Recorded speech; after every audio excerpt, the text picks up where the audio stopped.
Olá, eu sou Otávio Aragão, professor da Escola de Comunicação da UFRJ e também professor do Programa de Pós-Graduação em Mídia Criativa, também da Escola de Comunicação da UFRJ. Estou aqui para apresentar, falar um pouco, fazer uma pequena apresentação sobre o meu artigo Decifra-me ou te devoro, de seus fins para a aranha, revisando Peter Parker à luz de Édipo e Hamlet. Esse artigo visa traçar um paralelo entre três personagens, como está especificado no título, e eu subdividi em três partes. Obedecendo a charada, né, o enigma que a esfinge propõe a Édipo, a primeira parte se chama Amanhã. E se no enigma amanhã representa a infância de Édipo, do homem como um todo, aqui amanhã diz respeito à maldição, à origem dos heróis. No caso do Édipo, a maldição que a esfinge propõe a ele, né, e que ele acaba sendo vítima, né, de esposar a mãe e matar o pai. E aqui, no caso, a maldição de Peter Parker, o Homem-Aranha, que é ter sido picado por uma aranha radioativa, coisa que era totalmente inesperada para ele, que lhe traz poderes, porém cobra um preço muito grande. Segundo Freud, né, por que nós nos identificamos tanto com essa questão desses dois personagens? Porque seu destino comove-nos apenas porque poderia ter sido o nosso destino. Porque o oráculo lançou sobre nós, antes de nascermos, a mesma maldição que caiu sobre ele. Então é assim que a gente se projeta tanto em Édipo quanto em Parker. A gente vê as possibilidades do acidente acontecendo conosco, assim como aconteceu com eles, e algo inadvertido transformando as nossas vidas. A segunda parte diz respeito à tarde, ou seja, quando nós já estamos na idade adulta, e aí tem a ver com a vingança, né? Hamlet e a vingança. E qual é o paralelo entre Hamlet e Peter Parker aqui? A vingança leva à cegueira. Tanto Hamlet não enxerga as vítimas que faz pelo caminho, no caso aqui na imagem nós vemos Hamlet trespassando com a espada Polônios, que era o conselheiro do rei, que ele pensa aqui que é o rei, como vemos Peter Parker segurando o bandido que ele poderia ter segurado antes e impedido a morte do tio Ben. E aqui, nesse momento, ele percebe que ele é responsável pela morte do tio, tanto quanto o homem que o matou. O Hamlet, por outro lado, ele não se vê como responsável pelas mortes de Ofélia e de Polônios, mas ainda assim ele orbita, né? Ele está no centro de uma série de situações que levam à morte de inocentes que ele não consegue controlar, assim como Peter Parker. A terceira parte é a noite, ou seja, a maturidade, a velhice, quando o homem anda com três pernas, né?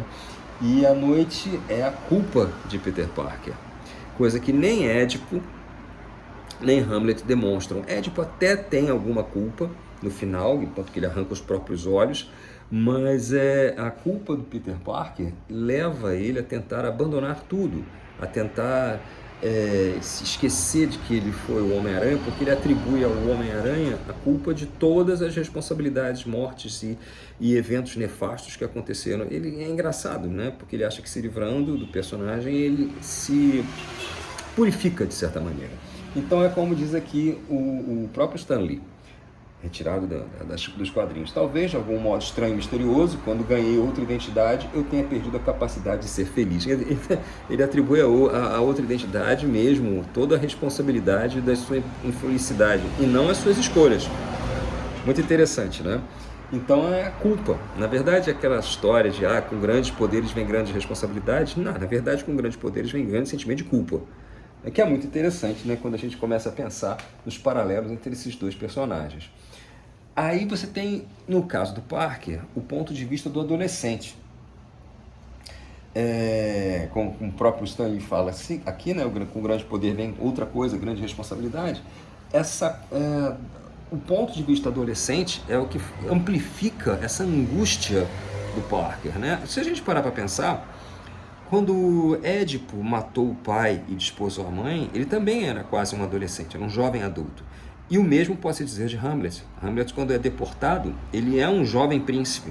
Quando ele volta, ele também não é pouco mais que um adolescente.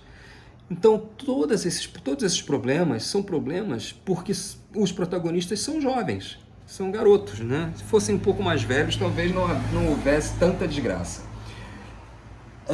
E isso leva à agressividade introjetada, né? Como eu falei inicialmente, o Parker desenha, principalmente quando desenhado pelo Steve Ditko, ele é um angry young man. Ele não é um folgazão. A personalidade folgazã vem do Homem-Aranha, não vem do Peter Parker. Da mesma maneira que o Hamlet. Hamlet é um rapaz com um ódio muito grande, uma raiva introjetada muito grande. E, segundo Ciro Marcondes, o Homem-Aranha é uma consciência culpada, retrato da nossa dificuldade em lidar com a potência inerente a todos nós, o primeiro super-herói neurótico. Então a gente pode ver aí alguns elementos, né, de freudianos, tanto no Homem-Aranha quanto no próprio Hamlet, né? Então é interessante que essa raiva toda, que é a mola mestra da ação, de todos os eventos positivos e negativos, mas mais negativos nesses três personagens, vem de uma raiva, de uma adolescent angst, né? O que nos leva à relação com Édipo, né, de complexos e maldições. Aqui, segundo Jung, né, o complexo é um animal indócil, independente do nosso eu. Os complexos são seres autônomos e desobedientes. Parte da realidade absoluta se desviou para o complexo psíquico, que se comporta com quase a mesma realidade que um cão desobediente ou uma mosca que fica importunando. Isso é a descrição de Jung sobre o que seria um complexo, né? Algo animalesco, algo elementar, algo muito basilar na construção da personalidade. Então, aqui nós temos um quadro em que o Homem-Aranha se vê diante da lápide, provavelmente de Gwen Stacy, e você vê que aqui ele leva tudo para ele, né? Nem de todo errado ele está, mas isso cria uma construção complexa, né? Uma construção tentacular, que faz com que a existência dele seja a mola mestra de todas as desgraças, né? Ou seja, uma estrutura complexa, não um complexo. Por último, a gente tem um tríptico, né? Édipo, Hamlet e Parker, a síndrome do pai ausente, que é um conceito que eu pensei bastante e tentei desenvolver dentro desse artigo, que seria a ideia de que o pai ausente se torna um pai onipresente, existente em todo lugar, virtuoso e sem defeitos, incansável e imbatível, que o filho, por nunca poder derrotar ou superar, se rende e se submete. Esse super pai acompanharia o seu filho por toda a vida, procurando agradá-lo para obter sua aprovação, se submetendo à imposição das forças exógenas, gerando o que se pode chamar de síndrome do eterno filho. Então, se existe a síndrome do eterno filho, é compreensível que exista a síndrome do pai ausente, porque sem um não existiria o outro.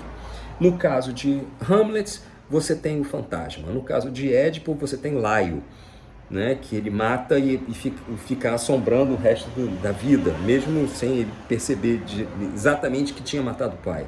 E no caso do Parker, você tem o tio Ben, que é aquela figura paterna que está lá assombrando eternamente.